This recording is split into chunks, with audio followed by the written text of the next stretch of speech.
Welcome to the Four Fires Podcast, where we talk about winning in all four of the essential areas of life.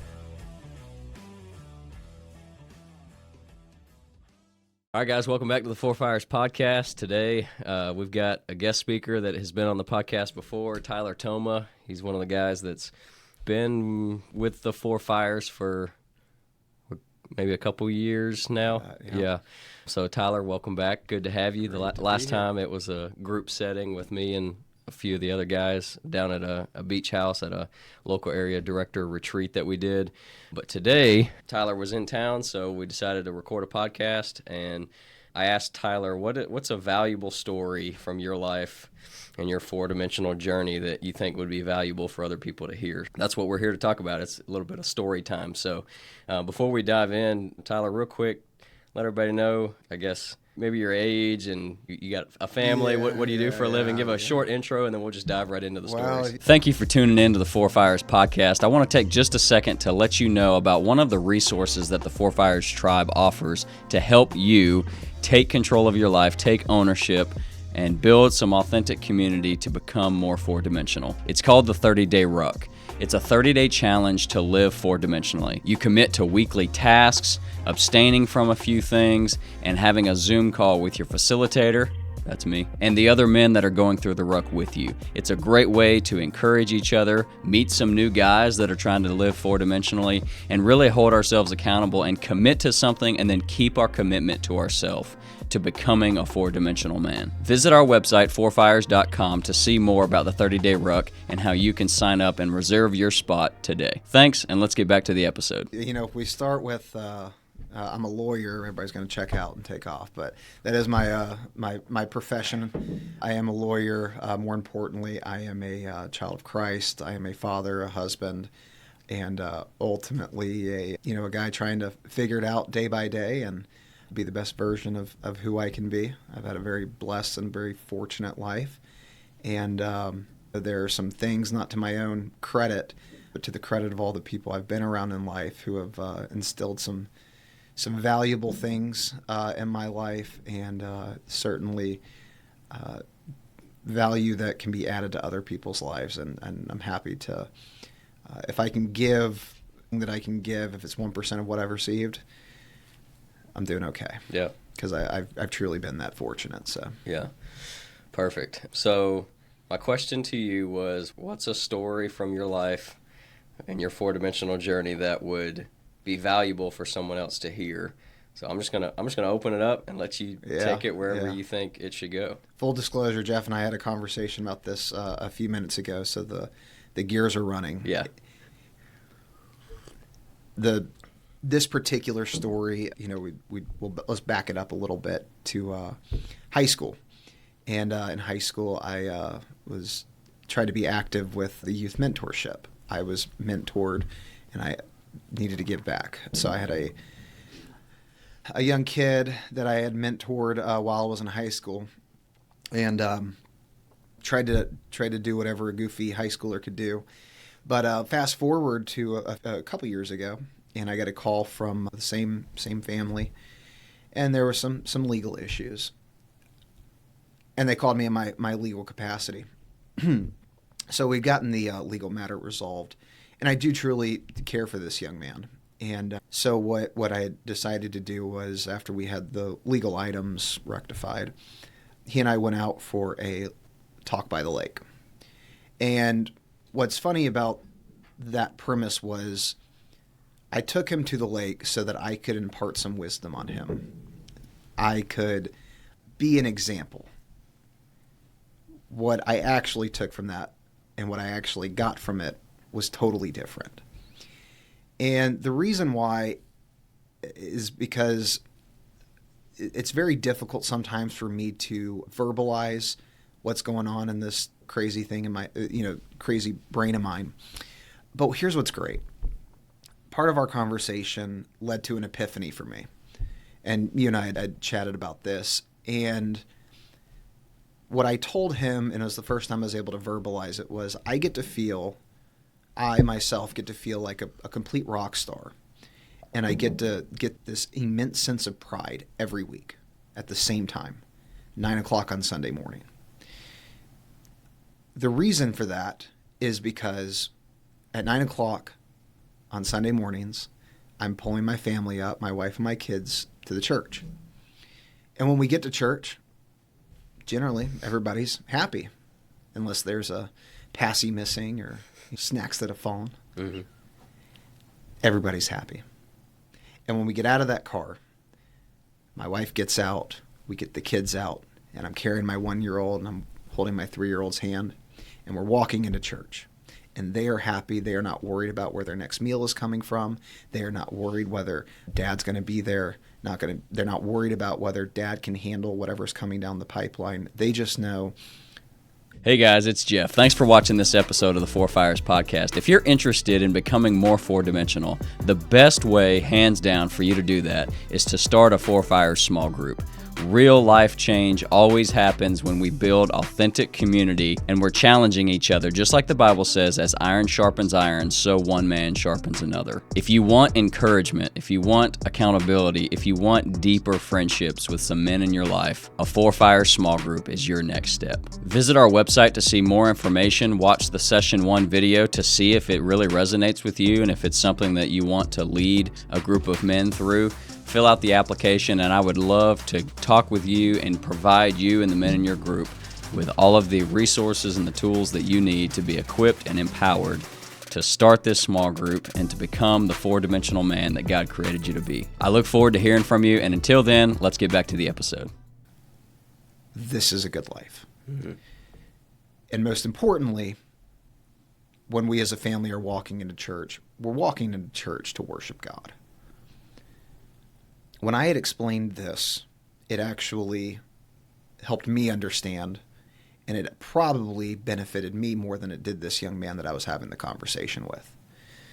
Because, look, my family, and in that moment, it also helped me understand kind of a fully encompassed Four Fires. And you and I had talked about this. When we walk into church, a lot of things are going in my head.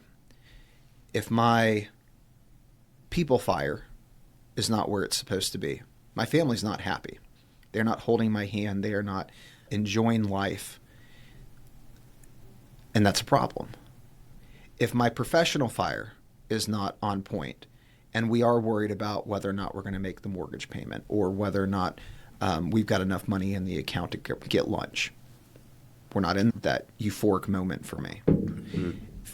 Even physically. I'm holding my 1-year-old in one hand, or maybe I'm carrying them both at the same time. They're not light kids. Furthermore, I want to be there as long as I can for them. If that is not in order, I'm running deficient.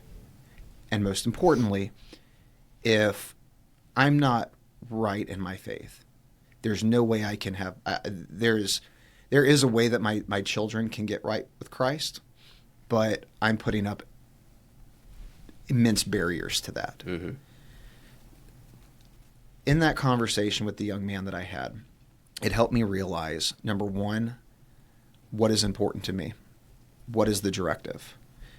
And now what used to be the case is when someone asks me, what are your goals? It immediately goes to, I want to have this much in the 401k. I want to get the mortgage paid off here. And, I want to go play St. Andrews. All right. Now my goal, for the most part, is on Sunday morning when we get out of the car and we walk into church, my children want to go. My children want to worship Christ. My family is not worried about where their meals are coming from. They're not worried whether daddy's going to be too fat to get through the door. Understanding that helped me understand what the purpose of the Four Fires is and really helped me encompass that. Now, going back to the young man I had this conversation with, I think it did resonate with him. There's been a really great change that we're seeing in him, which is fabulous and wonderful. It's exactly the point of why we went out there. My point is, you never understand, what God is using you for or a situation for.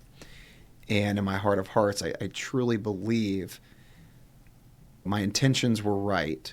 They were rooted in the right place. I wanted to help this young man. I do believe I took more from that than even he did.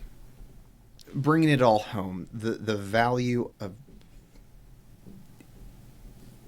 using whatever platform, whatever moment, whatever situation, good or bad, you have no idea what putting yourself in a position to try to help, how much that can actually benefit you.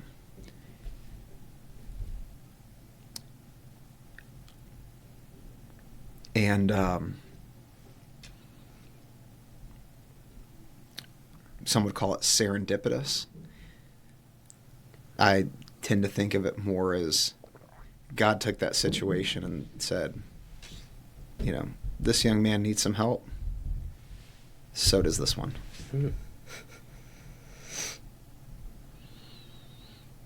That's powerful.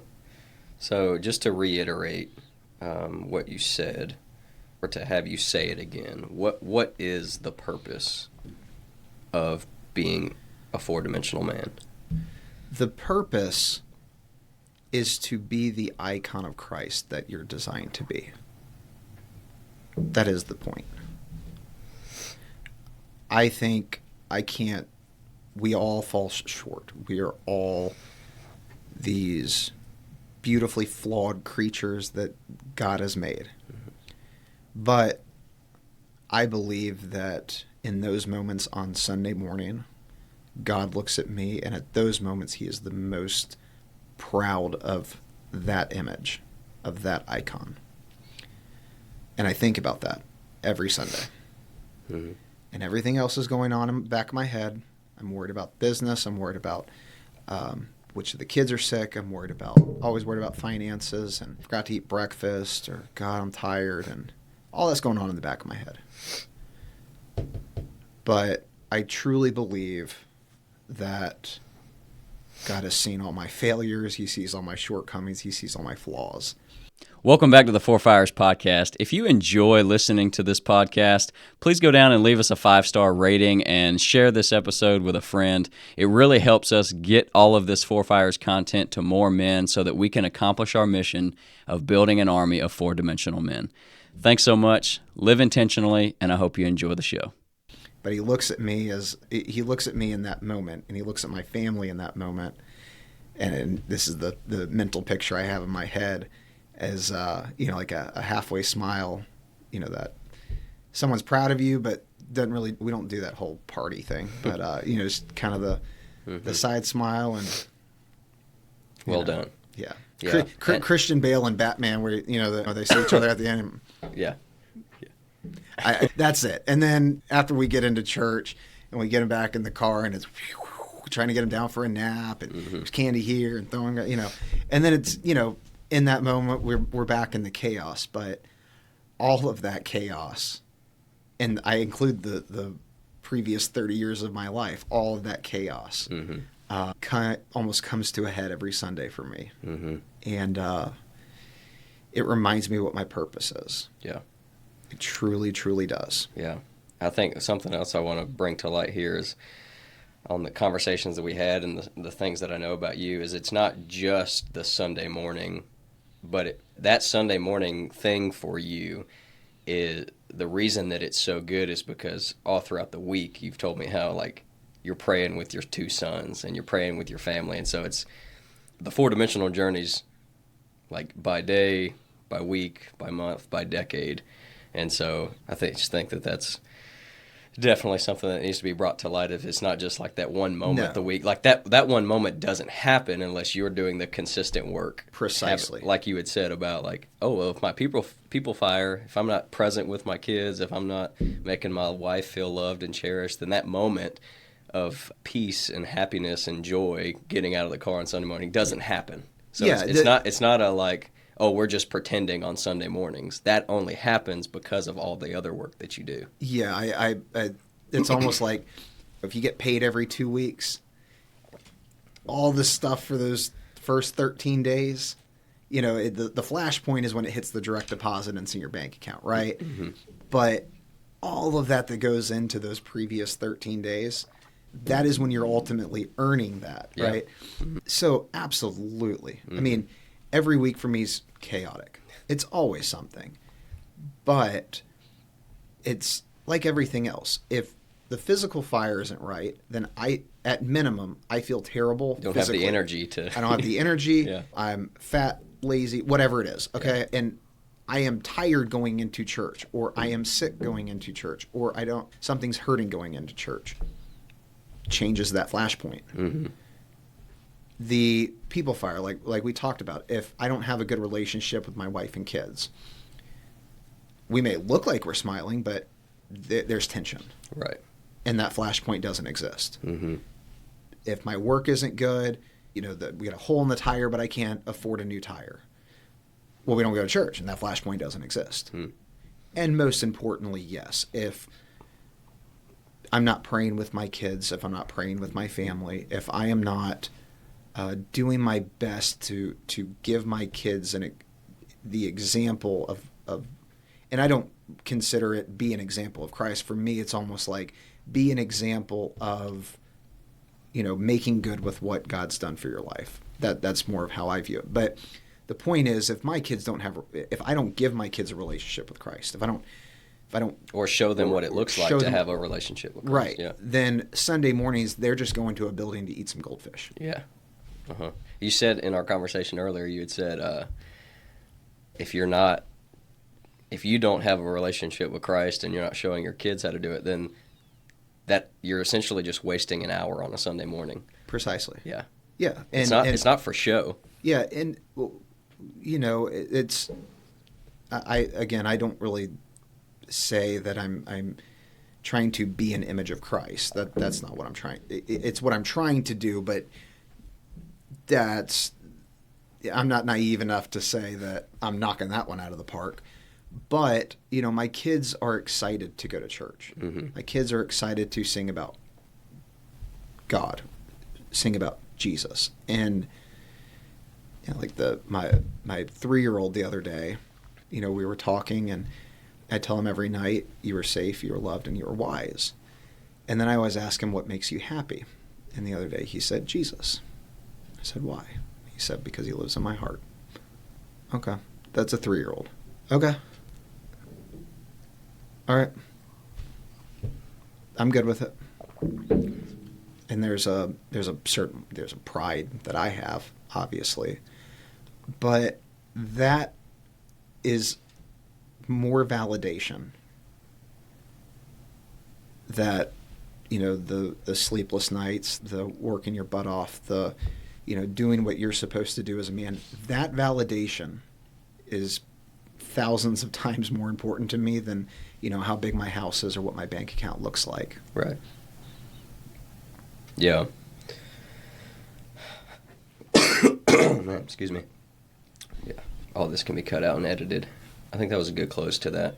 So one of the things I want to go back to was this mentoring of this other young guy, and you had told me a little bit of, very briefly, about your past, and you're like, man, I've done some stupid things, I've seen some crazy things, and I think the reason I want to bring this to light for the listener is to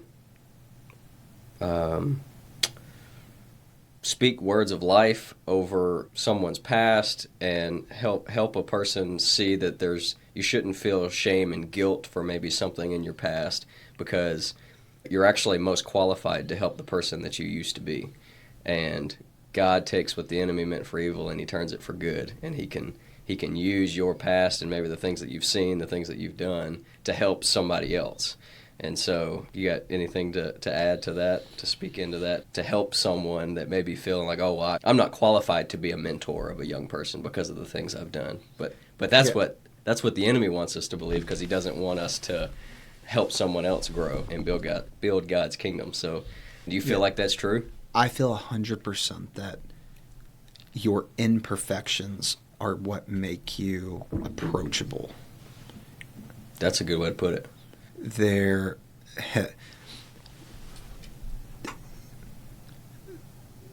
and I don't even approachable, relatable, but also in a unique perspective to actually make a difference, to actually say something with credibility.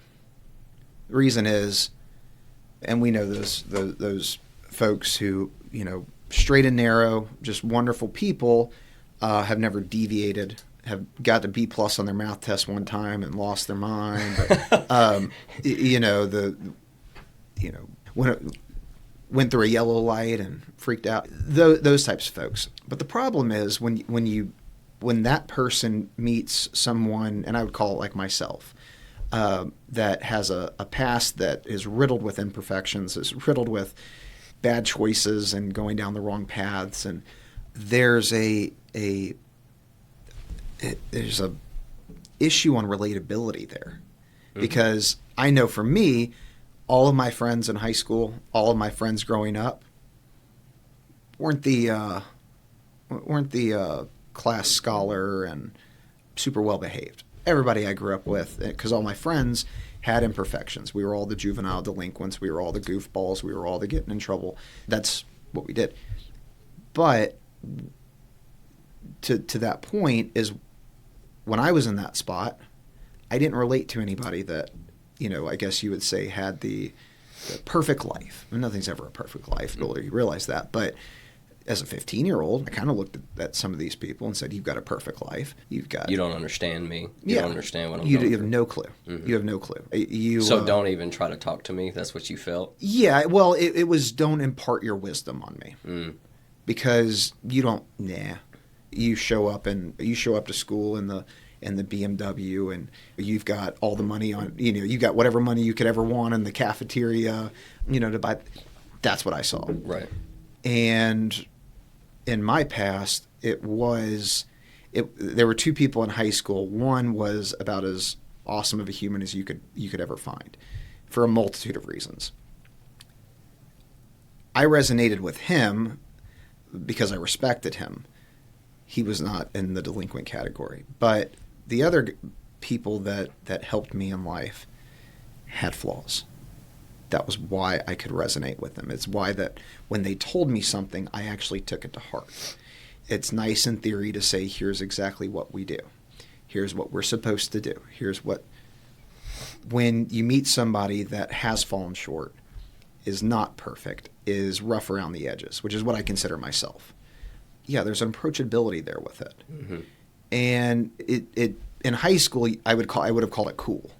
Like, he was cool because, and this is probably the same way that this young man viewed me in high school, is you played sports, you talked to girls, and you got in some trouble, and yeah, right? And that was cool. That's cool. That's cool. However, if you had taken another counterpart from the same school who made the good grades, was never in trouble, in church small group every Sunday, and just, really exactly what you want your kid to look like, right?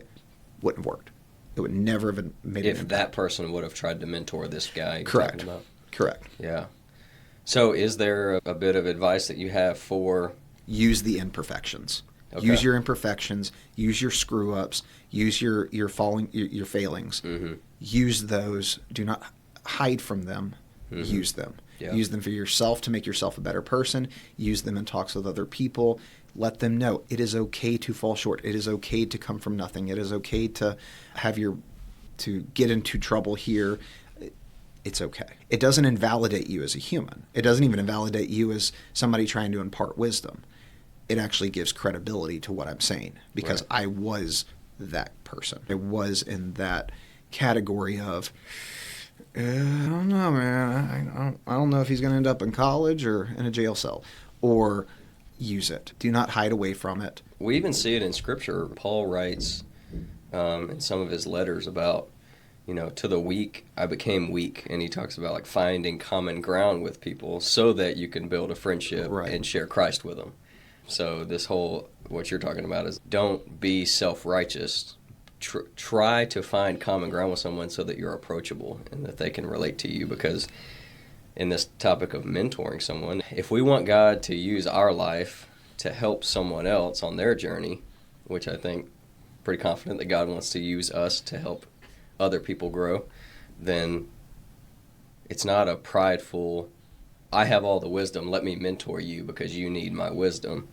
It's a like, no, let me tell you what I've been through. It might not be identical to what you're going through, But let me tell you what I've gone through and how we might connect some dots here. And so anyway, I love that approachable. I kind of came from the way that I grew up. I fell into that category of being self-righteous. And I maybe had a struggle of connecting with guys on my baseball team. They would come to my small group that I was leading, but I think that I created a boundary that people didn't feel comfortable crossing because they're like, oh, Jeff's just got it all figured out, which couldn't have been any further from the truth. But I created that. I love that advice, and that's something that I'm applying to my life now, where it's like, dude, don't act like you, just because I'm the leader of the small group doesn't mean I've got to act like I've got all the answers. In fact, I need to be the most vulnerable person in the room to share about the mistakes I've made and the things I still struggle with. And I add a caveat to that of when I talk with a younger person, here's really the consolidated discussion. Here's all the crap that I've done. Here's all the stuff that I've done. Here's where all the mistakes I made. Listen to this crazy part. Here's another wild story.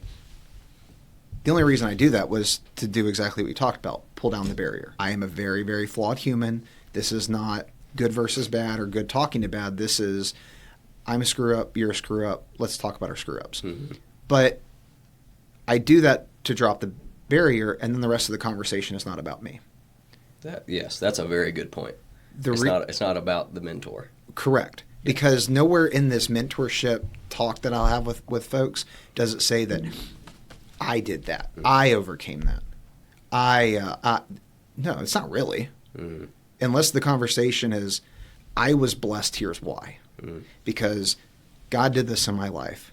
This person entered my life. This series of events changed my life here. It's not about me. Right.